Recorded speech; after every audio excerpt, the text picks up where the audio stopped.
Di sumasagot si nanay.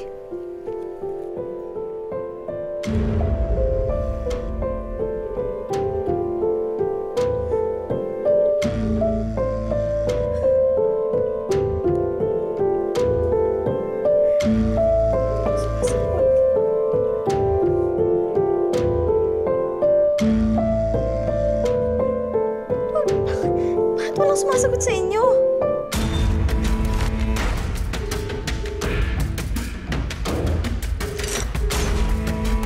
Ano bang nangyayari? Si Ninang. Hello, Ate Didang. Mamaya na lang po. Tinatawagan ko pa si Ninang eh. Pauline, sandali. May balita ka na ba sa FMP? Ate, wala. Hindi ko nga po makontak sila nanay eh. Bakit po ba?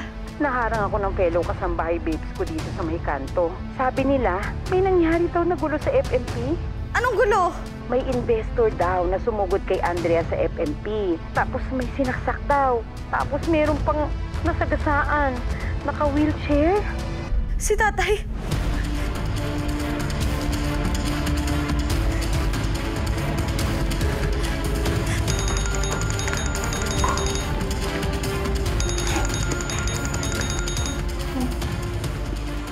Hello, Colleen. Ninang, totoo po ba? May nangyaring gulo dyan? May nangyari po kay tatay dyan sa FMP?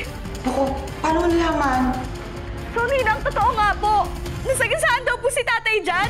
Kalma, Bunso, kalma. Pas, kalma. Colleen? Ninang! Ninang, ano po nangyari dyan? Diyos ko.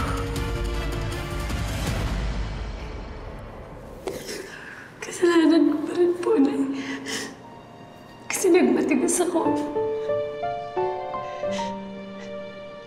At pinastas ko kayo, Nay. Bastos-bastos ko sa inyo. Tinais ko kayo kasi yabang-yabang ko. Laking gulo ng ginawa ko, Nay. Hinayaan ko ang galit ko. Maging buhay pa ni tatay ang kapalit.